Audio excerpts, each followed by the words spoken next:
forgot my socks. Much better.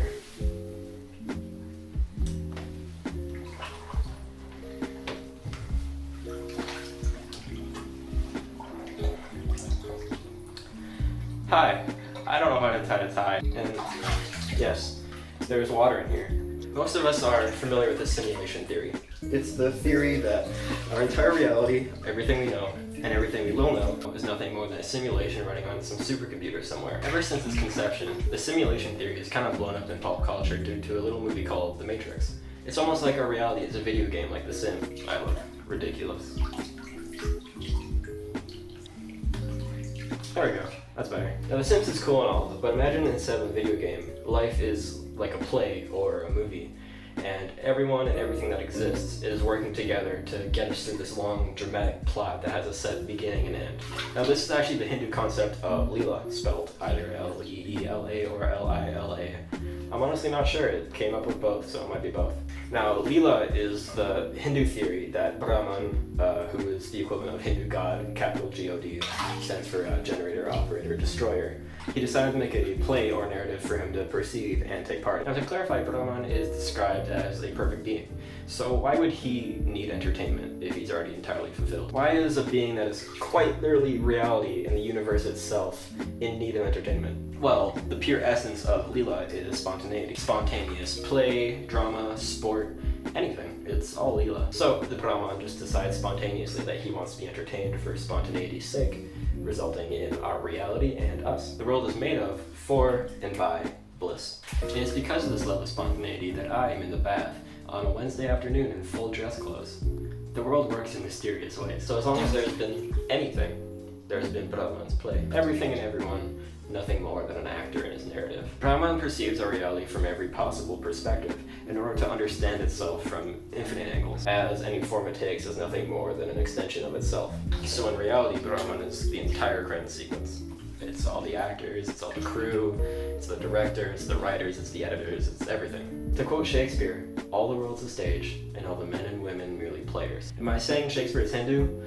No, that's ridiculous. He was just simply arriving at an idea that's similar to Hindu ideology. Am I saying that The Matrix is a forgotten Shakespearean play that was discovered in secret and adapted to film?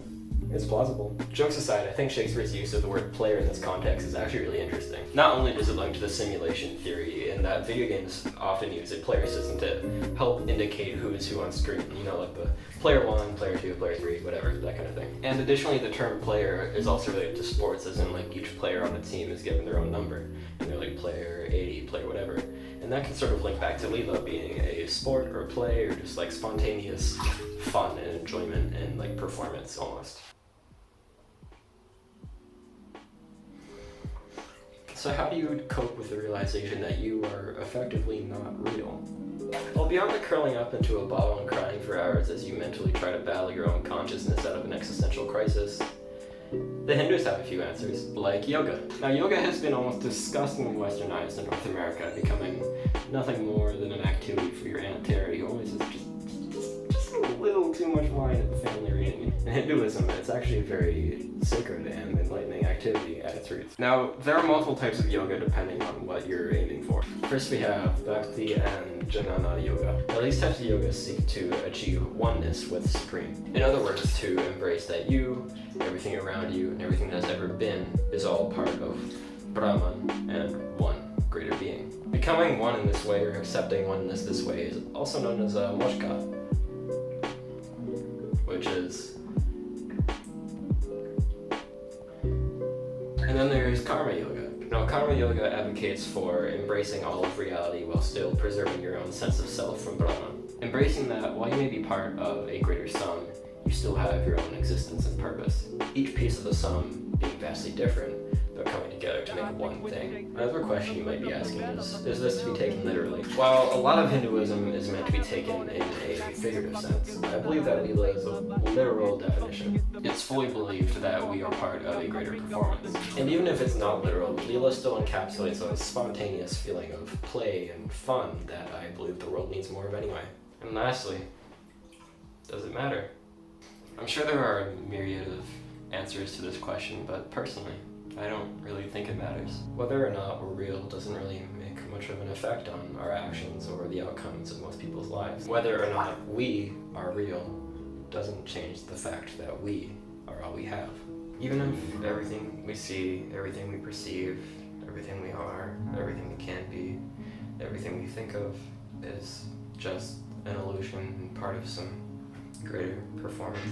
It's all we have, and it's all we'll ever have. So make the best of it. Be the best person you can be, whether it's to have good karma in your next life or if this is the only one you ever get. We're real to each other, and to me, I think that's enough.